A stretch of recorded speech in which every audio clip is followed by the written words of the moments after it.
headshot. Dead.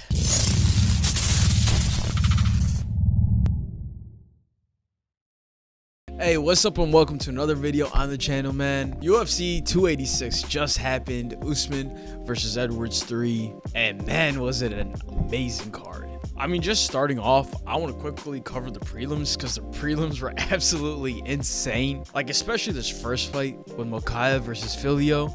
Mohamed Mokaev, for those of you guys who don't know, he is 22, one of the youngest people ever in the UFC. And I think this fight especially, he just proved that he's a dog. Like, he was caught in a knee bar where his leg was, or let me see if I can find this shit on YouTube. So right here we got, bro, look at this, look at his knee. Like, your knee is not supposed to be looking like that, bro. But yeah, like, I mean, he said in his post fight that he could hear his knee cracking, and he's playing it so perfectly where he's just pushing on. You see him pushing on his hips, pushing on his leg. His knee escapes his Filio's hips, and so he's able to pull out. But then again, a few seconds later, he's able to get on his back, gets cable grip, and just yanks on his neck, just his jaw. And then he gets the tap, bro. Shout out Mohamed Mokaev. Dude's an absolute monster. So what's crazy too is that cable grip where Mokaev just had it on Filio's jaw. That won't necessarily put you to sleep. It just hurts like a bitch. Essentially had his like wrist bone right on his jaw, and so when he was just cranking on it, your neck just turns, your jaw hurts, your neck hurts. He's just yanking it, and dude had to tap to that. But Mokaev to not tap to that knee bar is like, I can't even imagine not tapping to that. Like you guys saw, his knee was legit like this way. Absolutely insane. Shout out to bro, man. But then also the Sam Patterson versus Yanal Ashmo fight was absolutely insane as well. Sam was about to throw a kick. Yanal just comes up, just booms him with the left, sleeps him basically midair, and then just ground and pound. This was actually kind of scary because Sam, he woke up and thought he was still in the fight, so he was trying to grapple the ref. He was trying to grapple his coach. Like, his coach had to calm him down and be like, yo, you lost, and just like relax. But yeah, that was kind of crazy, but the fight overall was absolutely insane. Then these two fights also were absolutely wild. The prelims as a whole, amazing prelims. All of them had me thoroughly entertained. But with that, let's move on to the main card, man. First fight, we got Marvin Vettori versus Roman Dolidze. Personally, going into it, I thought Roman was gonna take it just because he has that much power in his hands. And even throughout the course of the fight, you could tell that Roman was throwing hard. But what ended up happening is that Marvin was just able to block pretty much everything. And so at the end of the day, I definitely had Marvin winning.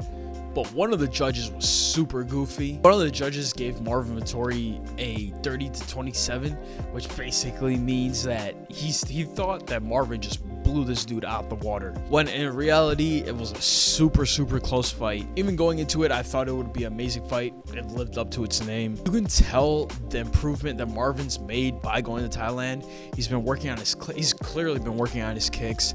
His leg kicks were amazing, and overall you could tell Marvin's definitely a better fighter, a much improved fighter. I think by going to other places to train and just getting better at his craft, he's become such a good, well-rounded fighter, and it's super awesome to see. I'm very curious to see what happens with Marvin, just because his last fight out, he did lose to Robert Whittaker. I would love to see him matched up against Jared Cannonier. I think Marvin versus Jared Cannonier would be the perfect fight to make. They've both lost to Adesanya. Marvin since lost to Robert Whittaker, and Jared Cannonier has a win over Marvin's teammate in Sean Strickland. So I think that matchup will be perfect. Whoever wins that maybe gets to fight Robert again. Or, I mean, we'll see what happens with Izzy and Pereira in April. Low-key, the middleweight division is now starting to get stacked again, and it's super dope to see all these potential matchups. And honestly, man, UFC as a whole is absolutely insane. Now, to quickly cover these two fights, Jennifer Maia showed amazing boxing. She had the 1-2 uppercut, like, it was landing every single time.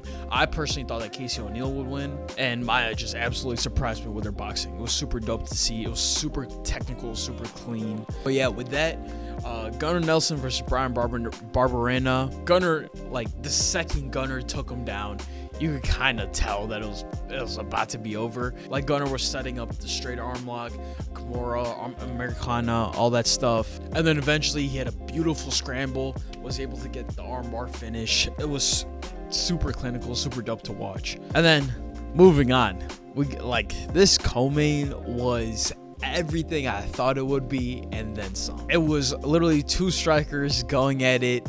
It was so much fun to watch. Fiziev threw these knees, these body kicks, and I honestly thought his game plan of just attacking Gaethje's body was brilliant, because we all know Justin Gaethje has an incredible chin and there's no way you can knock him out by just punching him in the head. So I thought his game plan of like just touching his body up and hopefully just gassing him out eventually would help. But bro, the human highlight reel, Justin Gaethje, absolute beast. I mean, he ate everything, but then on top of that, he had the leg kicks, he had the uppercut, he had the jab working later on in the third round. Like almost everything Justin threw, everything Justin game planned for, it worked out to perfection. Dude's such an animal. Whenever Justin Gaethje fights, you know it's gonna be a dog fight. You know it's gonna be a barn burner. And dude's just a warrior, man. Absolute warrior. Now what's next for Justin Gaethje? I would absolutely love a Gaethje versus Poirier 2. I truly think that is the fight to make. Like Gaethje did kind of mention in his post-fight interview with DC, where he has one more title shot left, or one more title push left, and then after that he might decide to hang it up. Like after this Fiziev win, Poirier is probably the easy answer. I could totally see him getting matched up against the loser of Oliveira and Benil Dariush. I think whoever loses that fight could also be facing Gaethje. But him versus Poirier, bro, I'm so here for it, man. Fiziev on the other side, again, absolute fucking savage. He put a tweet up after that was basically like, it was like, yo, the fight was worth it just for this picture alone. So dude's an absolute animal, absolute beast. I still think his next fight is definitely gonna be like a top 5 opponent, top 10. Okay, so right now Fiziev's sitting at 6th. Dude, imagine if we get a Fiziev versus Chandler, or Fiziev versus McGregor. Like the likelihood of either one of those, I don't know how likely it is, especially for McGregor, because this would be lightweight. I don't know if he can cut down to 155 anymore. But Fiziev versus Chandler will be, again, it would be an amazing fight just like this one. Or I would love to see him against Gamrot as well. Just pair him up against a wrestler or a grappler. Just see how he does. But yeah, man, lightweight division as usual. Absolutely stacked. Bunch of dope matchups. Yeah, bro. UFC lit, man. And then now finally, main event of the evening. I called it, man. I called it on my shorts. Go check them out. But I had Rocky winning. And again, Leon's game plan for this was incredible. Just the takedown defense was on point. Just keeping the distance, just touching him up. And then also just, again, with him just having the body kicks, the leg kicks to try to get Usman's guard down just so he could go for the headshot again. The game planning for all that was truly incredible to see. And honestly, dude, I can't even believe I forgot to mention the London crowd. I think this was one of the best London events in a minute. Like all the chants of headshot dead, that was super sick. Then they start chanting Rocky. Like the whole thing was super dope. Even not only for this fight, for the whole event, the crowd was absolutely amazing. It was stupid loud in there, and it was super awesome to see them both give each other respect after the fight. Like Leon was thanking him for being a great competitor. When Usman actually got on the mic, the London crowd was about to start booing him, and then Edwards from behind, he was like, yo, chill with that shit, just clap for him. So that was super dope to see.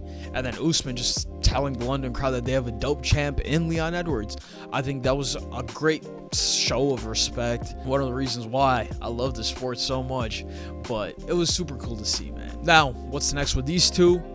Obviously, Colby Covington was there. Dana even said that Colby might have title shot next. Edwards, on the other hand, was like, yo, fuck Colby. Like, he's been out so long. Yeah, so I mean, it's been more than a year since Colby's fought, and he's healthy. Like it has nothing to do with injury. He's just been chilling. And so Leon was also like, he wants to see the winner of Gilbert Burns and Jorge Masvidal, and whoever wins that, they get title shot next. So even Islam tweeted out like, yo, Leon, I'm trying to get the belt, trying to move up to 170, become double champ. So who knows what happens, who he gets paired off with next. They were also bringing Conor up. If Conor ends up being Chandler, he might shoot up for a title shot. So there's so many options for Leon. I think we'll see in the coming months what ends up happening. But as far as Kamaru Usman goes, dude's still a legend. Dude's still one of the best welterweights out there. Again, I have no idea who you match Usman up with because he's literally beat everyone else in the division. And also, I don't know if he's trying to go for someone younger. Like, again, looking at the rankings, bro, Usman versus Hamza will be lit. But apparently, Hamza's next fight is going to be up at middleweight. And he's supposedly fighting a top 3 contender. So Hamza's probably not going to be a welterweight, at least more recently. So, and they also, or Dana also said that they're trying to get Bilal versus Shavkat made. Bro, that fight is going to be absolutely insane as well. And so, I mean, I guess for Usman now, he's just kind of just there. Like, I don't know who he gets matched up with. Maybe Gilbert Burns runs it back with him, but if he wins, he's probably gonna get a title shot. So and Usman's already beat Jorge twice, so I really don't know who you pair him off with. I think he's probably just gonna have to wait for a little bit, see how the division plays out, and pick an opponent from there, man. Before, I feel like there was a lot of critics basically being like, yo, Leon just got lucky with the head kick, like he just happened to throw it up there at the perfect time. Usman just kind of zigged when he should have zagged and got caught with it and got knocked out the second time they fought. But now with this matchup, it's like, okay, all 5 rounds, Leon was competing. He was really good. His game plan was excellent. And you could tell throughout the whole fight, dude deserves to be the champ. He is the rightful champ. And I'm really, really, really looking forward to the Leon Edwards era, man. I think his story's super dope. His nickname Rocky, like everything about it is super, super cool. I'm very excited to see where this welterweight division is heading. Be sure to like, comment, subscribe, because I'm gonna definitely be talking about all of it. And yeah, man, that's pretty much it for this video as well. So with that, be sure to check out all the links in the bio, man. At least it's something I'm working on. Like, comment, subscribe, all that good stuff. Daily shorts still, Instagram, TikTok, YouTube, all that. And yeah, man, with that, I'm out of here, bro.